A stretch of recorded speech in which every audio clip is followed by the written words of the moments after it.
Kristus datang, hai manusia, kalau kesal hentikan, masyurkan kemuliaannya, berharap dan beriman.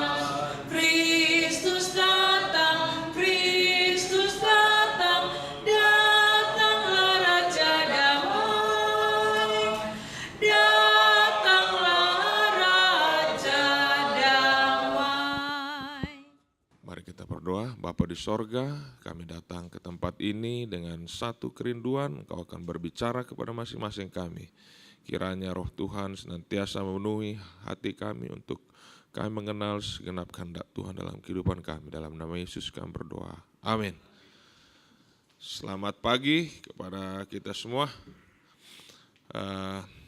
Pada pagi ini kita akan kembali pelajari firman Tuhan dari 1 Korintus 4. Ya. Tuhan adalah satu-satunya hakim. Ya. Di ayat yang pertama dikatakan di sana, demikianlah hendaknya orang memandang kami sebagai hamba-hamba Kristus yang kepadanya dipercayakan rahasia Allah. Hamba-hamba Kristus di dalam bahasa Alkitab aslinya dikatakan oikonomos. Ya. Oikonomos digunakan juga untuk memunculkan kata ekonomi. Ya. Oikonomos ya, berarti management of family, ya, pengelolaan rumah tangga. Ya. Dalam bahasa Inggrisnya diterjemahkan menjadi stewards. Ya. Stewardship, ya, jadi menarik juga ini. Bahwa hamba-hamba Kristus itu adalah sebenarnya pengelola, ya, penata layan yang setia. Ada orang berpikir, penata layanan itu pokoknya perpuluhan, persembahan, selesai. Ya. Padahal ini manajemen rumah tangga. Apa yang terjadi setelah seseorang mengembalikan perpuluhan dan persembahan? Ya. Apakah rumah tangganya semuanya well managed? Ya. Istri, anak-anak semua ada keteraturan, ada hukum, ada law di sana. Bagaimana dengan kehidupan keluarga itu? Ya, walaupun dia mungkin setia dalam perpuluhan persembahan, tapi kita lihat utangnya banyak. Ya. Ini bukan oikonomos, bukan pengelola. Ya. Untuk apa? Keuangan yang baik. Ya. Dalam Lukas 12 ayat 42 disebut faithful steward. Ya. Sebagai hamba yang setia, ya, tidak lain daripada kesetiaannya. Ya. Dalam Lukas 16 ada sebuah perumpamaan tentang orang kaya. Ya. Kita sudah sering mendengarkan ini di mana bendaharanya atau pengelola keuangannya dituduh menghambur-hamburkan uangnya. Ya. Jadi inilah yang perlu kita lihat. Bagaimana kita sebagai hamba-hamba Kristus, ya, yang dipercayakan rahasia Allah. Bagaimana kita mengelola, ya, kepercayaan itu, trust.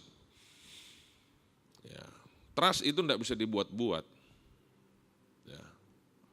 Si A trust atau confidence kepada si B itu tidak bisa dibuat. Tidak bisa dipaksakan. Ya. Beda dengan respect. Ya. Itulah sebabnya di dalam Alkitab, anak-anak diminta untuk menghormati orang tuanya. Respect, ya, bukan trust. Ya. Karena ada juga orang tua yang mungkin tidak memiliki filosofi yang sesuai dengan Alkitab. Anak-anak tidak dianjurkan untuk trust kepada mereka. Tetapi respect harus, ya. Walaupun mungkin yang mereka ajarkan tidak benar, anak-anak harus respon, respect dalam berkata-kata, dalam bersikap. Ya. Inilah yang akhirnya dituntut dari pelayan yang demikian, bahwa mereka ternyata dapat dipercaya, trust. trusted? Ya. Apakah kita dapat dipercaya oleh Tuhan dalam mengelola manajemen rumah tangga, ya, sebagai ikatan yang terkecil dalam masyarakat, baru nanti ada jemaat, ya, baru ada masyarakat yang lebih luas. Bagiku sedikit sekali artinya entah aku dihakimi oleh kamu, ya, dikatakan, atau oleh suatu pengadilan manusia, malahan diriku sendiri tidak kuhakimi. Sebab memang aku tidak sadar akan suatu, tapi bukan karena itu aku dibenarkan. Dia yang menghakimi aku ialah Tuhan. Karena itu janganlah menghakimi sebelum waktunya. Sebelum Tuhan datang, Ia akan menerangi juga apa yang tersembunyi dalam kegelapan. Dan Ia akan memperlihatkan apa yang direncanakan dalam hati. Maka tiap-tiap orang akan menerima pujian dari Allah. Ya, jadi evaluasi yang paling akurat adalah evaluasi yang dibuat oleh Tuhan. Ya. Kalau kita mengevaluasi orang lain, kadang-kadang kita lebih menitik beratkan kepada poin-poin weakness. Ya. Dia begini, dia begini. Ya. Itu terus yang kita ingat. Tetapi dikatakan jangan kita menghakimi sebelum waktunya. Berarti kita bisa menghakimi, tetapi ada waktunya. Ketika 1000 tahun semua data-data sudah jelas, tidak ada yang tersembunyi, kita bisa menghakimi di sana, ya, bersama dengan malaikat-malaikat di sorga. Ayat 6, saudara-saudaraku, kata-kata ini aku katakan pada diriku dan pada Apolos, karena kamu, supaya dari teladan kami kamu belajar. Apa artinya ungkapan? Jangan melampaui yang ada tertulis. Ya. Di Alkitab ada banyak kalimat yang diawali dengan ada tertulis. Manusia tidak hidup dari roti saja, tapi di setiap firman. Ada tertulis, ya. Ada tertulis. Ya. Jangan melampaui. Ya. Ada itu bahasanya dikatakan hyper, ya, menjadi hyper. Dalam bahasa Inggrisnya jadi beyond, ya. Kita kadang-kadang revival, reformation, and beyond katanya. Melampaui dia. Apa maksudnya ini? Matius 10 ayat 24 dikatakan bahwa murid tidak melebihi, tidak beyond daripada gurunya. Ya. Demikian juga hamba tidak melebihi daripada tuannya. Ini dia. Jadi kita kadang-kadang kalau kita lihat di dalam kadang-kadang kita lihat di tayangan-tayangan televisi di mana luar biasa ini pembantu sudah bertingkah, berpola seperti tuan rumah, kan ada gitu. Dia pembantu di dalam rumah tangga itu, tapi dia seperti tuan rumah. Tapi begitu tuannya datang, mulai dia kembali. Ya kan film lawak-lawak gitu ya. Kalau nggak ada tuannya, wah seperti dia angkat kaki, ya, seperti dia menikmati. Ini sudah beyond, ya. Bagaimana dia seorang hamba bersikap seolah-olah menjadi seperti tuan, ya. Beyond, ya. Kadang-kadang banyak orang seperti itu. Apa yang melatar belakangi di sini dikatakan? Supaya jangan ada di antara kamu yang menyombongkan diri. Ya, inilah dia. Kesombongan, pride. Ya. Dengan mengutamakan yang satu daripada yang lain. Sebab siapakah yang menganggap engkau begitu penting? Ya. Wah, kalau enggak ada saya enggak jalan ini. Kadang-kadang kita berpikir demikian. Aduh, kalau misalnya dia yang lakukan, ragu saya. Apakah nanti beres enggak ini? Jadi seolah-olah hanya dia yang bisa melakukan semuanya. Nah, ini sudah ada sedikit sekian persen pride di sana. Ya. Ya. Apa rupanya? Siapa rupanya yang menganggap engkau begitu penting? Apa yang engkau punyai yang tidak engkau terima. Artinya, it's all about God. Semua yang ada pada kita itu merupakan hasil kasih karunia Allah. Apa yang kita miliki yang kita rupanya dapatkan bukan oleh karena pemberian Tuhan. Ingat ini 1 Korintus 4 ini adalah diawali dengan stewards, ya, konsep penata layanan. Semua yang ada pada kita ini, ya, mulai dari ujung kaki ke ujung rambut ini adalah kita terima dari Tuhan. Ya. Jangan kita ada yang membanggakan diri. Ya. Jangan kita ada yang membanggakan diri. Apa yang engkau punya yang tidak engkau terima? Itu kita hanya menerima dengan kemurahan Tuhan. Kita terima. Ya. Dan jika engkau memang menerimanya, mengapa engkau memegahkan diri seolah-olah engkau tidak menerimanya? Seolah-olah engkau yang mendapatkannya dengan hasil kerja kerasmu. Sampai nafas hidup kita yang berikut.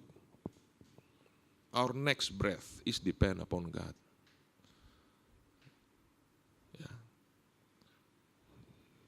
Jadi inilah yang membuat kadang-kadang manusia lupa, ya, bahwa dia merasa ada part atau bagian-bagian kehidupannya itu yang merupakan because of me. Ya. Itulah awalnya di sorga, ya, terjadi dosa yang pertama, ya, sin in heaven, ya. Bukan di dunia dosa yang pertama, di sorga, ya. Itulah sebabnya dalam buku Wahyu diperbaharui. Aku melihat langit yang baru dan bumi yang baru, new heaven and new earth, ya. Kenapa harus ada new heaven? Ya, karena memang setan sudah berdosa pertama, Lucifer dosa di sorga, ya. Apa dia buat di sorga? Dia katakan I will,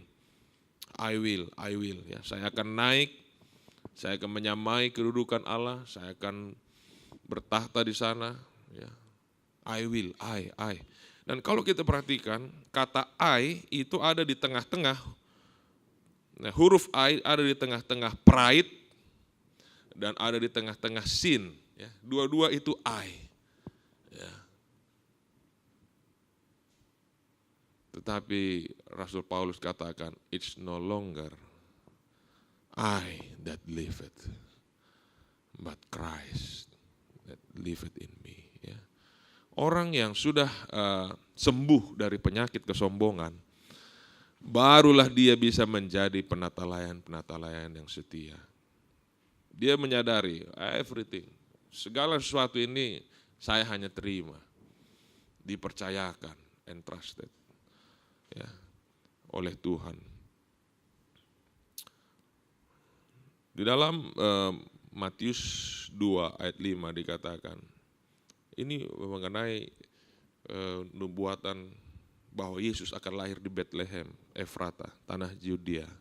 For thus it is written, ya, Matius 2 ayat 5. It is written by the prophet, ya. Jadi kadang-kadang kita, saudaraku, kita membuat logika manusia. Apa itu Bethlehem? Kota kecil. Kenapa Yesus tidak lahir di Yerusalem? Ya, kadang-kadang orang begitu kali-kalinya. Siapa dia? Kenapa dia yang dipilih? Ya. Padahal it is written, karena itu sudah di dalam rencana Tuhan. Jadi kadang-kadang oleh karena rencana Tuhan itu sedemikian sederhana, kita mengkritisi, kenapa harus di Bethlehem? Kenapa harus di kandang domba? Ketika kita ingin keluar dari rencana Tuhan itu, kita sudah jadi beyond, ya, menjadi pride, jadi kesombongan. Ya. Itulah sebabnya jangan ada yang melampaui, ada yang tertulis. Ya. Bagaimana ya, kita sudah pelajari, pride ini menghancurkan seseorang. Ketika seorang itu sombong, apa yang dilakukan oleh orang yang dikuasai kesombongan? Yang Lucifer jatuh, Nikodemus dia tidak mau siang-siang, dia pergi malam-malam. Ya, kenapa dia sombong? Dia nanti orang lihat. Ya. Orang di Athena tidak percaya kepada Rasul Paulus. Siapa ini si Peleter ini? Katanya. Orang yang sombong di Efesus akhirnya menyimpang dari iman. Ya. Banyak kita temukan kasus-kasus kesombongan dalam Alkitab ya. Goliat dengan kesombongannya akhirnya jatuh ya ketika berhadapan dengan Daud. 1 Korintus 8 ayat 1, bagaimana kesombongan dikalahkan ya. 1 Korintus 8 ayat 1, inilah antidot, lawan daripada kesombongan. Dikatakan apa? Tentang daging persembahan berhala kita tahu, kita semua mempunyai pengetahuan ya. Pengetahuan yang demikian membuat orang menjadi sombong ya. Seringkali kita, kalau kita rasa aku tahu semuanya, I know everything ya, itu membuat kita sombong. Tetapi, ya, untung ada tetapi ya. Kata tetapi adalah reversal ya, kebalikannya. Ketika kita sombong, ingat kita ayat ini, tetapi kasih membangun. Love ya. Ketika kita cenderung untuk mulai beyond, naik melebihi semua ya, rekan-rekan kita, beyond, yang bisa menurunkan itu hanya kasih, serve. Kita ingat Yesus ada di kaki murid-muridnya ya, membasuh kaki murid-muridnya. Ketika murid-muridnya saling meninggikan satu sama lain, beyond, Yesus turun, dia membasuh kakinya. Inilah yang bisa meredam roh kesombongan ya. Sehingga tidak terjadi hal-hal yang tidak diinginkan ya. Roh kesombongan itu dikatakan di ayat yang selanjutnya ya, 1 Korintus pasal 4, kamu telah kenyang, kamu telah menjadi kaya ya. Tetapi kami, tanpa kami kamu telah menjadi raja. Alangkah baiknya kalau benar demikian. Kamu telah menjadi raja sehingga kami pun turut menjadi raja dengan engkau. Ya. Ya. Kembali dulu ayat 7. Sebab siapakah yang menganggap engkau begitu penting? Ini dalam Alkitab Yunani dikatakan diakreno. Ya, begitu penting. Diakreno bisa juga terjemahkan separate, discriminate, preference, VVIP, very very important person. Kita yang membuat label itu kepada diri kita. Begitu penting ya. Matius 21 ayat 21. Ya. Yudas 1 ayat 22. Ya. Coba kita baca dulu Matius 21 ayat 21. Apa yang dikatakan di sana? Yesus menjawab mereka, aku berkata kepada musuhnya, jika kamu percaya dan tidak bimbang, kamu bukan saja akan dapat berbuat apa yang kuperbuat dengan pohon ara itu, tapi juga jikalau kamu berkata kepada beranjaklah, tercampaklah, hal itu akan terjadi. Ya. Jadi kebimbangan itu adalah sesuatu ya, hal yang berbeda dalam kehidupan kita. Ya. Sama dengan orang yang memisahkan dirinya dari sahabat-sahabatnya, teman-temannya. Ya. Dia membuat diri itu berbeda dari rekan-rekannya. Ini menandakan dia ada spirit merasa begitu penting. Yudas 1 ayat 22. Yudas 1 ayat 22. Apa dikatakan di sana? Tunjukkanlah belas kasihan kepada mereka yang ragu-ragu. Ya. Jadi kalau kita sudah memiliki keyakinan, bukan justru kita memupuk spirit of discriminate, separate. Ya. Sudahlah, mereka ini enggak bisa ini, enggak mampu. Ya. Akhirnya kita semakin jauh, ya, semakin jauh jarak kita, akhirnya terjadilah yang disebut dengan merasa begitu penting. Tapi Yudas 1 ayat 22 katakan untuk meredam itu, gap, menghilangkan jarak itu, dikatakan tunjukkanlah belas kasihan kepada mereka yang ragu-ragu. Sehingga terjadi hubungan yang lebih baik lagi. Jadi intinya di dalam 1 Korintus pasal yang keempat ini, bagaimana sebagai penata layan, hamba-hamba Allah, kita menuruti teladan Rasul Paulus. Ya. Bahkan dia katakan, ayat yang ke-9, Allah memberi kepada kami tempat yang paling rendah, ya, menjadi tontonan dunia, tontonan malaikat-malaikat. Kami bodoh karena Kristus, tapi kamu arif. Kami lemah, tapi kamu kuat. Kamu mulia, tapi kami hina. Ya tidak perlu semua ini. Status-status dunia yang membuat kita merasa seperti begitu penting, seperti beyond. Ini Paulus kesampingkan. Malah dia tempatkan pada posisi yang paling hina dikatakan. Kami lapar, haus telanjang, dipukul, hidup mengembara. Pekerjaan yang berat, kami dimaki, tapi kami memberkati. Inilah paradoks kehidupan Kristen. Ya. Kalau kami dianiaya, kami sabar. Kalau kami difitnah, kami tetap menjawab dengan ramah. Ini di luar logika yang berlaku pada umumnya. Kami telah menjadi sama dengan sampah dunia seperti kotoran dari segala sesuatu sampai saat ini. Ini kutulis bukan untuk memalukan kamu, tapi menegur sebagai anak-anak yang kukasihi.